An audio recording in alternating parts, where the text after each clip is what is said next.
함께 봉독한 말씀 통해서 설교 제목 같이 보시죠. 우리가 존귀히 여겨야 할 사람들, 그들이 누구일까 한번 살펴보도록 하겠습니다. 자, 우리는 지금 빌립보서 2장 중후반부로 이어지면서 오늘 이제 마지막 2장의 9절까지 보잖아요. 거기에 두드러진 두 명의 이름을 지금 보고 있습니다. 누구죠? 디모데와 에바브로디도입니다.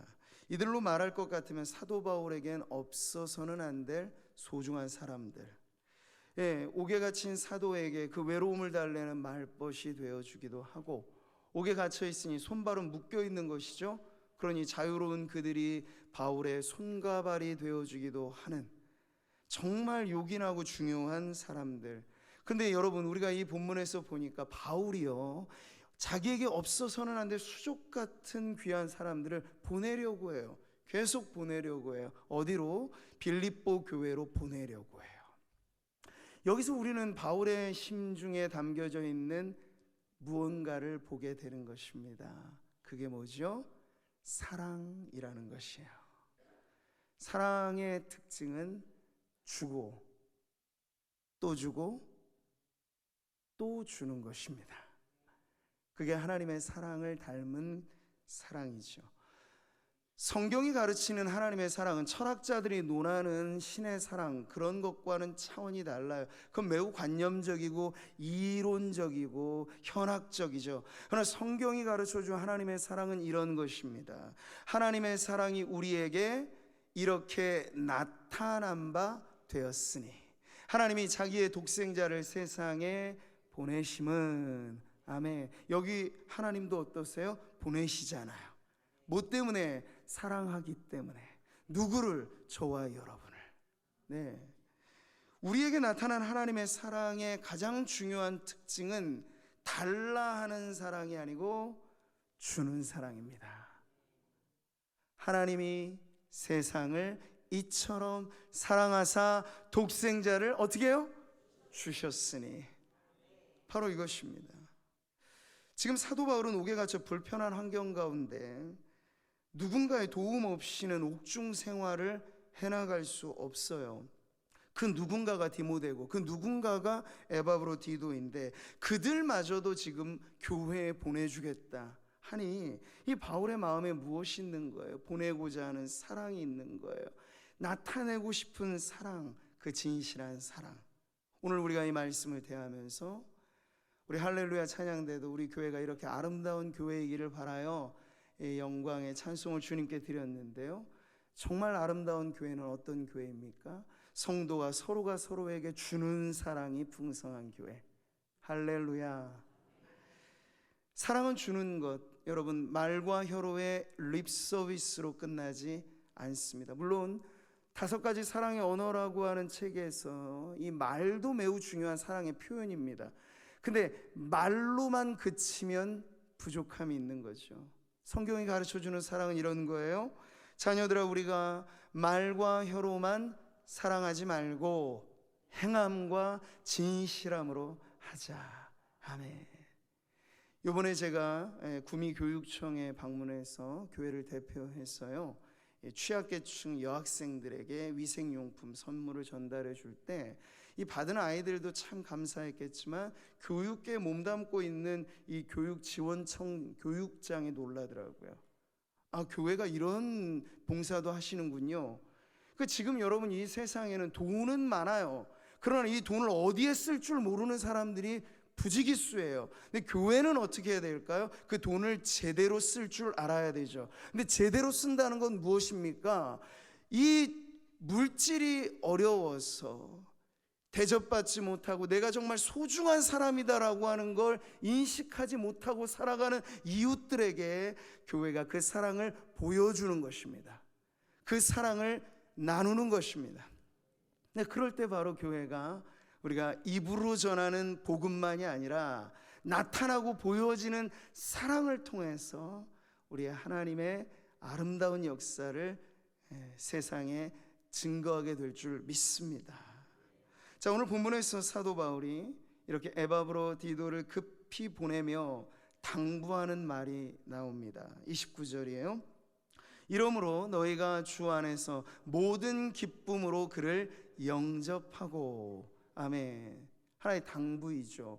근데 생각해 보면, 아니 죽다 살아난 에바브로디도가 빌립보 교회에 가고 보냄받은 사람 역시도 에바브로디도는 교회의 대표 자격이었는데 마땅히 당연히 기쁨으로 그를 맞이하지 않겠는가 싶으면 바울이 굳이 이런 당부를 할 이유가 뭘까 우리가 질문해 보는 거죠. 근데 여기 아주 세심한 배려가 담겨 있습니다. 우리가 빌립보 교회 입장에서 한번 생각해 보실까요? 빌립보 교회가 에바브로디도를 파송했습니다.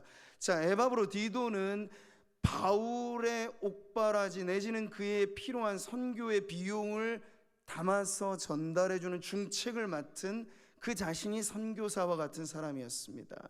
에바브로디도에게 주어진 미션, 사명은 바울을 끝까지 잘 도와주셔서 바울의 옥중 생활이 어렵지 않도록 함께 해 주십시오 하는 것이었어요. 근데 지금 말하고 우리가 보면 바울이 중도의 글을 보내는 것이죠. 물론 여기에는 사연이 있었습니다. 죽다 살아난 천신만고 끝에, 그리고 에바브로디도의 이 형편마저도 빌립보 교회가 알게 되어서 빨리 그를 보내서 건강한 모습으로 다시 보게 하고 싶은 마음이 바울의 이 보내고자 하는 심정이었습니다. 자, 그럴 때 돌아온 에바브로디도에 대한 교회의 시선은 어떨까요? 어떨까요, 여러분? 모두가 다 100이면 100다. 아유, 에바브로디도 얼마나 고생했습니까? 얼마나 힘들었습니까? 죽다 살아날 정도로 얼마나 수고하셨습니까? 라고 그를 환영하는 성도들도 있겠으나 일면에 어떤 사람들에게는 당신에게 주어진 사명을 왜 완수하지 못하고 돌아왔는가? 때로는 차가운 시선이 그를 기다리고 있을 수도 있다는 것이죠. 바울은 이것까지를 보고 있는 거예요. 여러분, 우리가 가정이든 교회이든 부모들이 등골이 휘어질 정도로 애를 써서 자식들 키워오다가 병에 걸리기도 하고 노후가 참 힘들기도 합니다. 그럴 때 모든 자식들이 병에 걸려 아파하는 부모에게 효를 다하는 것은 마땅한 일이겠으나 왜 예로부터 중병에 효자 없다고 하겠습니까? 병이 깊어지고 길어지게 되면 누구나가 그걸 짠한 시선으로만 보지 않고 불편함으로 여기는 시선이 피를 나눈 형제, 내 고륙 지친에게도 있다면, 여러분, 교회라고 하는 곳은 우리가 그리스도의 피로 하나 되었다라고는 말하지만 또 액면 그대로의 현실의 교회는 때로는 냉정하기가 이를 데가 없어서 교회 안에 수고하는 어떤 일꾼들, 목회자뿐만 아니라 많은 유력한 성도들이 때로 질병에 걸리고 그래서 자신의 사명을 마치 에바브로디도처럼 중도에 내려놓아야 될 지경에 이를 때 모두가 다 고운 시선으로, 모두가 다 짠한 마음으로 바라보지 못하고 건강관리 좀 잘하지. 요즘의 시대는 마치 여러분 의학만능주의, 약학만능주의의 시대라고도 할 수 있겠어요. 병원 가면 다 고쳐지고 이게 좋은 약만 쓰면 다 건강해지고 그런 줄로 알아요. 그러나 실제로 우리가 사는 동안에 아무리 건강을 잘 관리하고 운동 열심히 하고 좋은 것 먹어도 질병에서 면제되지 않고 고통과 어려움을 겪는 일은 부지기수입니다. 근데 그런 사람들을 바라보는 교회 안에서의 시선이 여러분 어떠해야 하겠습니까? 오늘 바울이 이 당부에 담아둔 이 배려 안에는 성도가 성도들을 바라보고 우리가 품어주어야 할 그 마음을 알려주고 있는 것입니다. 에바브로디도의 케이스를 오늘 우리 교회에 적용해 보자면, 교회를 하다가 뜻하지 않은 어려움을 겪는 많은 일들이 있습니다. 우리는 타인에 대한 이 평가의 기준은 거의 완벽에 가까워서 모든 사람이 만능이기를 바라요. 일도 잘하고 건강하고 보기에도 좋고 내실도 좋고 완벽하기를 바라요. 그러나 이 세상에 완벽한 사람은 한 명도 없습니다. 부족하면 부족한 대로 받아줄 수 있는 게 교회이고, 모자라면 모자라는 대로 품어주는 곳이 교회여야 하겠습니다. 주의 일에 힘쓰는 일꾼들, 당신은 100점짜리 사역자입니까? 이런 잣대가 아니고, 그가 과연 어떤 마음의 진심을 담아 진실하고 신실하고 성실한 일꾼인가라고 한다면, 병들어 아파하거나 여러 가지 결함이 혹 있을지라도 환대해 줄 수 있는 교회, 서로가 일하다가 사정이 있어서 중도에 내려놓을 수도 있잖아요. 그럴 때 고가운 시선으로 보지 않고, 야, 어떠한 문제가 저분에게 있길래 저러실까 하는 짠한 마음을 가지고 오히려 그러할 때 더 격려해 주면요, 잠시 쉬었다가도 다시 돌아올 길이 있어요. 그러나 매정하고 냉정하게 당신은 배반자야, 우리에게 함께 들어올 때는 쉽지만 나갈 때가 어려운 게 우리 조직인데 감히 당신이 이 조직에서 벗어나려고 하다니에 점점점 하면서 비난의 화산을 쏘면 그 성도는 그 즉시로 돌아올 길을 잃어버리는 것입니다.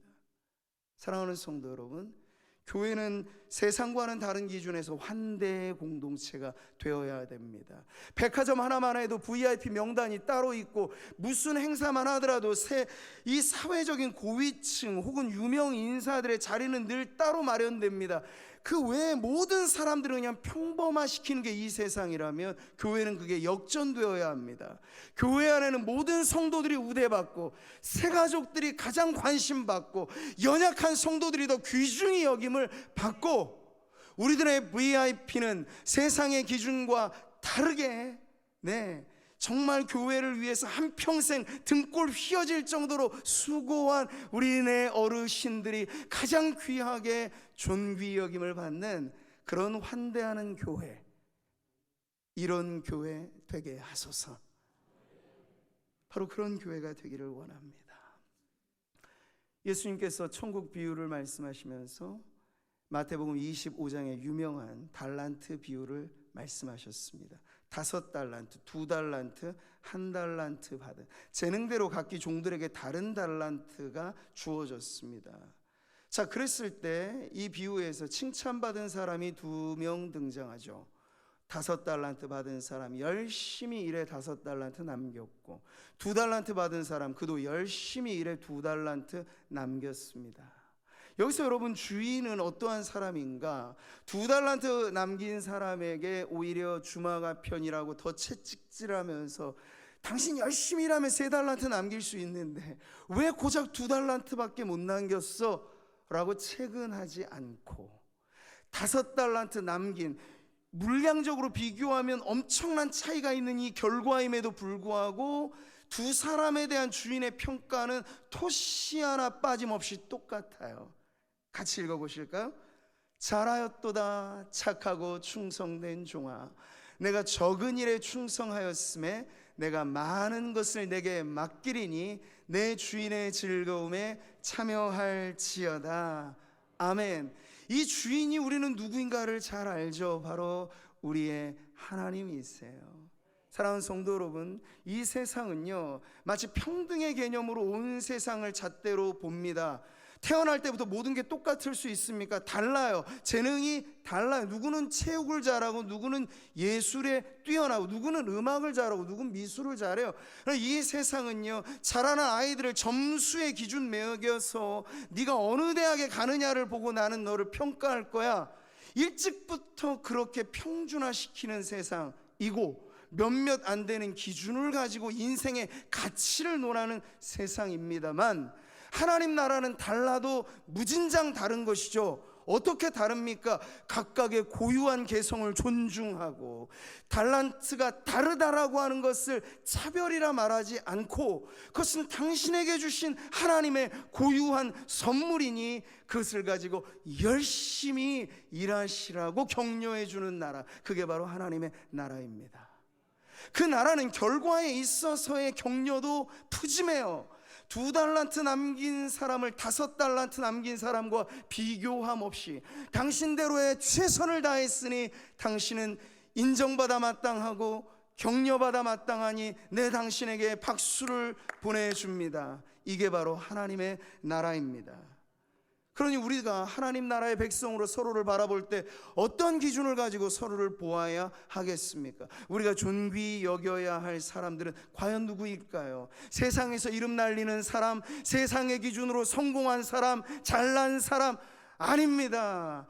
하나님께서 주신 그 모든 것에 감사하면서 여러분이 받은 달란트가 다른 사람과 비교하여 작다하여 불평하지 않고 그것 가지고도 하나님 앞에 영광을 돌리고자 힘써 살아가는 성도들이 여러분 되신다면 하나님의 나라 안에서 우리에게 주어지는 칭찬과 명예와 그리고 놀라운 축복이 바로 우리 성도님들의 것이 될 줄 믿습니다. 사도 바울의 당부 에바브로 디도에 대한 이 세심한 배려에는 그럴 만한 이유가 있음을 오늘 30절의 말씀은 가르쳐주고 있습니다. 자, 우리가 먼저 5달란트, 2달란트의 이 비유에 담긴 하나님의 나라를 한 번 더 살펴볼 때 여기 세 사람 중에 칭찬과 인정을 받지 못한 한 사람이 등장하죠. 누구인가요? 1달란트 받은 사람. 근데 오해하지 마십시오. 작은 달란트를 받았다고 무시하는 것 아닙니다. 여러분, 달란트의 비유는 시작부터가 달라요. 달란트는 어마어마한 값어치입니다. 1달란트도 작지 않아요. 이것이 뭘 가르쳐 줄까요? 우리가 이 땅에 태어나서 우리가 지난주일로만 장애인주의를 보내고 끝 아닙니다. 태어날 때부터도 뭔가가 다른 불편함이 있는 장애인들이 있을 수 있어요. 그러나 그에게도 찾아보면 달란트는 있는 것입니다. 천국은 그 달란트를 소중히 여기라고 일러주는 거예요. 근데 문제는 바로 이 1달란트 사람 받은 사람의 마음 안에 있어서 그는 이렇게 불평한 거죠. 왜 나에게 1달란트만 주셨을까? 나에게도 2달란트, 아니 5달란트, 아니 10달란트 주면 이 종잣돈 가지고 내가 큰 일을 한번 해볼 텐데 왜 나에게는 요 초라한 1달란트만 주셨던가 하여 주인에 대하여 불평과 원망하면서 그 1달란트를 땅에 묻어버렸어요. 주인 다시 돌아올 때 그는 마치 그게 정당한 양 1달란트 받으십시오, 당신 이런 주인이라, 이렇게 오히려 주인을 비난하듯 말합니다. 근데 그에게 돌아온 건 무엇이죠? 칭찬과 격려와 박수가 아니라 이 악하고 게으른 종아 하며 그에게는 아주 참혹하리만큼 심판의 메시지가 주어져요. 이 무익한 종을 바깥 어두운 데로 내쫓으라. 거기서 슬피 울며 이를 갈리라. 아멘. 여러분, 이 말씀을 하신 이가 아주 넉넉한 마음으로 2달란트 받은 종도 칭찬했던 주인이란 점을 기억하시기 바랍니다. 우리 하나님의 기준과 평가가 바로 여기에 있다는 거예요. 사랑하는 성도 여러분, 운동과 스포츠의 정신은 이런 것이죠. 열심히 달려서 최선을 다한 1등에게만 박수 보내지 않습니다. 2등, 3등, 아니 마라톤과 같은 힘든 경기는 마지막 꼴찌에게도 박수를 보내주는 게 스포츠의 정신이에요. 근데 하나님 나라도 이와 같아서 여러분이 최선을 다했는데 액면 그대로의 결과는 다르실 수 있죠. 그러나 그게 설령 세상의 기준에서 1등 아니라 2등이 되더라도, 2등 아니라 3등이 되더라도, 아니 10등, 아니 꼴등이 설령 되더라도 하나님의 기준은 이것입니다. 최선을 다했는가? 주어진 달란트를 소중히 여겨서 이것 땅에 묻어두지 않고 사는 동안 끝까지 최선을 다했는가? 그러면 당신은 박수받아 마땅하다. 반대로 1달란트, 아니 1달란트가 중요하지 않아요. 만약 여러분에게 주어진 게 5달란트일지라도 그것 소중히 여기지 않고 거기에 최선을 다하지 않는다면 우리에게 돌아올 것은 바로 이 1달란트 받았던 종의 결과밖에는 아닐 것입니다. 자, 그러니 오늘 에바브로 디도가 마땅히 환대받아야 할 충분한 이유가 있다는 것을 바울이 30절에 이렇게 알려주는 거예요. 그가 그리스도의 일을 위하여 죽기에 이르러도 자기 목숨을 돌보지 아니한 것은 나를 섬기는 너희의 일의 부족함을 채우려 함이니라. 아멘. 죽기에 이르렀다. 건강이 상해진 것이죠. 중도에 보낸다. 완수가 아닌 거예요. 그럼에도 불구하고 환영해 주십시오. 그럼에도 불구하고 존귀 여겨 주십시오 라고 말한 이유는 그가 그리스도의 일을 위하여 최선을 다한 분이기 때문입니다. 바로 그 이유예요. 물론 여러분, 세상도 하나님의 나라도 열정 없이 살아가는 사람들에게 해줄 말은 없습니다. 그러나 기억하십시오. 열정이 혹 있더라도 인정받고 하나님의 나라에서 길이 빛날 만한 이름은 다른 열정입니다. 그 열정이 뭘까요? 방향과 목적에 있어서 다른 열정. 예수 믿지 않은 사람들 중에도 여러분, 열심히 살아가는 사람들이 이 사회에 부지기수로 많죠.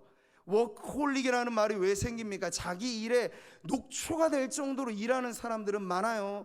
그것의 의미를 못 느끼면 어떤 사람들은 취미 광이 되기도 합니다. 낚시며 뭐며 하면서 거기에 온 열정을 쏟아붓는 분들이 많아요. 그러나 하나님은 물을 것입니다. 당신의 그 열정의 방향이 무엇이며 당신이 쏟아붓는 그 열정의 목표는 무엇인가? 하나님이 인정하시는 열정은 뚜렷한 방향, 그리스도를 향하고, 하나님께 박수받아 마땅한 열정은 뚜렷한 목표가 있어요. 그리스도의 영광을 위해서. 그러니 여러분, 오늘 우리가 질문해 보아야 하겠습니다. 첫 번째, 나는 사는 동안 열정을 갖고 살아가는가? 달란트라고 하는 건 재능과 환경, 모든 것을 아우르는 폭넓은 개념입니다. 내게 주어진 것에 불평하기보단 감사하고, 감사하면서 나는 최선을 다하는가? 이것이 중요한 질문입니다. 그러나 더 중요한 질문이 있어요. 나 열심히 사노라고 사는데, 사랑하는 성도여, 당신의 열정은 그리스도를 향하고 있습니까? 사나 죽으나 나의 모든 것 주님의 것이니 나는 주님의 영광을 위하여 내 몸을 희생할지라도 나는 주의 영광 위하여 최선을 다하고 있습니다.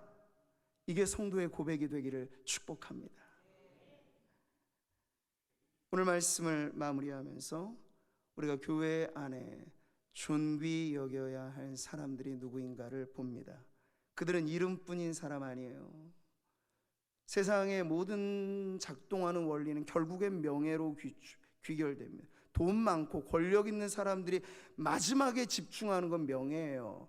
그러나 그 명예마저도 한 세상 지나면 누구도 기억해 주지 않는 그런 정도의 이름값입니다. 그러나 성도들이 누리는 명예는 그것과 달라서 한 세상 사는 동안 풍미하는 정도 아니고 영원한 하나님의 나라에서 길이 빛나는 그 이름, 그 이름의 값은 누구에게 주어집니까? 주를 위하여 나의 최선을 바치는 성도들에게 주어지는 영광인 줄 믿습니다.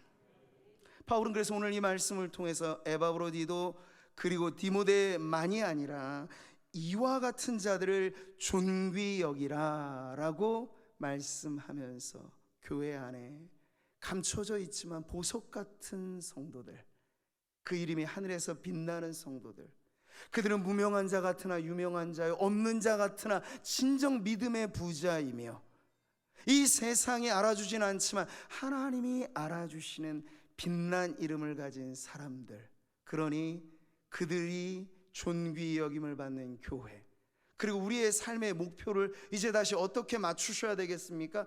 열정이면 다 된다. 아니요, 우리는 하나의 더 분명한 답을 가지셔야 돼요. 내 열정을 어디에 쏟을 것인가? 바로 그리스도의 영광을 위하여. 우리가 교회를 봉사한다는 건 여러분, 그냥 이 세상에 덩그러니 어떤 조직에 대한 충성이 아니고, 교회는 무엇입니까? 그리스도의 몸입니다.